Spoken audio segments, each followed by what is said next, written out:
Madam ನನ್ನಿಂದ ಕಳ್ಳ ಬಂದಿದ್ದಾನೆ ಮೇಡಮ್, ಗೊತ್ತಿಲ್ಲ ಅಂತ ಹೇಳಿ ಮೇಡಮ್, ಪ್ಲೀಸ್ ಮೇಡಮ್. ಸರಿ ಓಕೆ. ಸರಿ, ಥ್ಯಾಂಕ್ಸ್ ಮೇಡಮ್. ಅರೆ ಎಲ್ಲಿ ಕಾಣಿಸ್ತಾನೆ ಇಲ್ವಲ್ಲ ಮೇಡಮ್? ಇಲ್ಲಿ ಒಬ್ಬ ಬ್ಯಾಗ್ ಕಳ್ತನ ಮಾಡ್ಕೊಂಡು ಹೋಗಿದ್ದ, ನೀವೇನಾದ್ರೂ ನೋಡಿದೀರಾ? ನಾನ್ ನೋಡಿಲ್ವಲ್ಲ. ಆ ಬ್ಯಾಗ್ ಅಲ್ಲಿ 5 ಲಕ್ಷ ಇದೆ, ನೀವೇನಾದ್ರೂ ನೋಡಿದೀರಾ? 5 ಲಕ್ಷ ನಾವೇ ತಗೊಂಡ್ಬಿಡೋಣ. ನಾನ್ ನೋಡಿಲ್ವಲ್ಲ. Okay, thank you madam. ಅವ್ನು ಹೋಗ್ಬಿಟ್ಟ. ಬಾಬಾ, ತುಂಬಾ ಥ್ಯಾಂಕ್ಸ್ ಮೇಡಮ್. ಈ ಬ್ಯಾಗ್ ಅಲ್ಲಿ 5 ಲಕ್ಷ ಇದೆ ಅಂತಲ್ಲ? ಇಲ್ಲ ಮೇಡಮ್, ದುಡ್ಡು ನಂದೇ, ಬ್ಯಾಗ್ನು ನಂದೇ ಮೇಡಮ್, ನಿಜ ಮೇಡಮ್. ಈಗ ಇಲ್ಲಿಂದ ಹೋಗ್ತೀಯಾ? ಅವನಿಗೆ ಕರೀಲ. ಅಷ್ಟು ದುಡ್ಡು ನೀವೇ ತಗೊಂಡ್ರೆ ನಾನೇನ್ ಮಾಡ್ಲಿ ಮೇಡಮ್? ಈ ದುಡ್ಡು ತಗೊಂಡು ಹೋಗ್ಬಿಡು ಮೇಡಮ್. ಅದ್ರಲ್ಲಿ 5 ಲಕ್ಷ ಇದೆ ಮೇಡಮ್. ಇಲ್ಲಿಂದ ಹೋಗ್ತಿದೆ, ಅವನಿಗೆ ಕರೀಲ. ಬೇಡ ಬಿಡಿ ಮೇಡಮ್, ನಾ ಹೋಗ್ತೇನೆ. ಹೋಗು.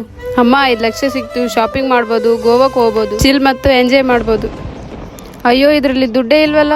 ನಾ ಮೋಸ ಹೋಗಿದ್ದೀನ. ಛೇ. ಅರೆ ಮಗ, ಭಾರಿ ಬಕ್ರ ಮಾಡಿದ್ವು ನೋಡ್ ಮಗ. ಈ ವಿಡಿಯೋ ಇಷ್ಟಾದ್ರೆ ಲೈಕ್ ಮಾಡಿ, ಶೇರ್ ಮಾಡಿ, ಸಬ್ಸ್ಕ್ರೈಬ್ ಮಾಡಿ.